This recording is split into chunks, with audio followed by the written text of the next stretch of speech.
Praise the lord. ప్రభు పేరిట మీ అందరికీ నా హృదయపూర్వక వందనాలు. ఈరోజు దేవుని వాగ్దానం కీర్తనల గ్రంథము 91వ కీర్తన 15వ వచనం. శ్రమలలో నేను అతనికి తోడైందును. ఆమేన్.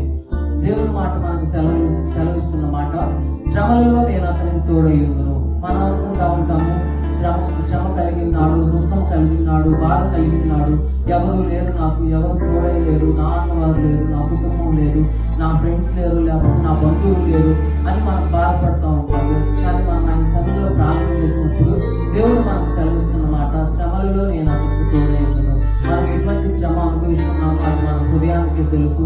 ఒకడు పైకి నవ్వుచ్చినట్లు లోపల దుఃఖం ఉండకు మానదు అని దేవుని వాక్యం సెలవిస్తున్న రీతిగా మనం పైకి నవ్వుతా ఉండొచ్చు, కానీ మన హృదయంలో ఉన్న వేదన, మన హృదయంలో ఉన్న దుఃఖము అది ఆయనకు మాత్రమే తెలుసు. ఆయన మనతో చెప్తున్న మాట, శ్రమలలో నేను అతనికి తోడైంది. దేవుని బిడ్డలారా, మనం అనుకుంటా ఉండొచ్చు, నేను ఎంత ప్రార్థన చేస్తుందో నాకు ఈ శ్రమలో నుండి నన్ను విడిపించి వారు ఎవరు, నన్ను ఆదరించి వారు ఎవరు. ఆనాడు యోసేపును చూసినట్లయితే యోసేపుకి శ్రమ కలిగి తన కుటుంబం నుంచి, తన ఆంధ్రాల నుంచి వారే గోతులో పడేసినప్పుడు యోసేపు అంతా ప్రార్థన చేస్తుంటారు, శ్రమలో నాకు ఎవరు దేవుడు లేదుగా, నువ్వే నాకు ఇంకయ్యా ప్రార్థన చేసినప్పుడు అక్కడ దేవుడు అక్కడ జ్ఞానిస్తున్నట్లుగా మనల్ని దేవుడు జ్ఞాపకం చేసుకుంటున్నారు.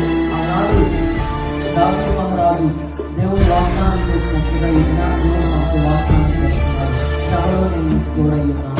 ఎవరైతే ఉంటున్నారు, ఎవరైతే శ్రమలో బాధపడుతున్నారు, ఎవరు లేరని నిరాశ చెందుతున్నారు, ఈ రోజు దేవుడు మాట్లాడి చెప్తున్నాడు, నేను మీకు తోడై ఉన్నాను.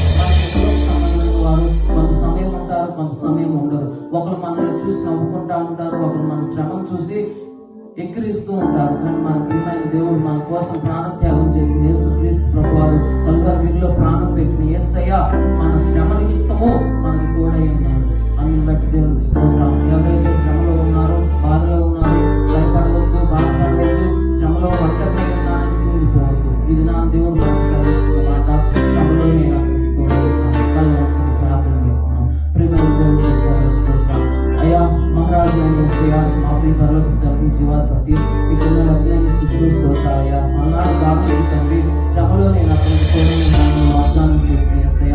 నేను నాటి తండ్రి, ఎవరైతే తండ్రి శ్రమలో బాధపడుతూ ఎవరు లేదని తండ్రి, అయ్యా కృంగిపోతూ ఉన్న బిడ్డలకు తండ్రి మీ మాట ఆదరణ కలుగ చేయమని వేడుకుంటున్నామయ్యా.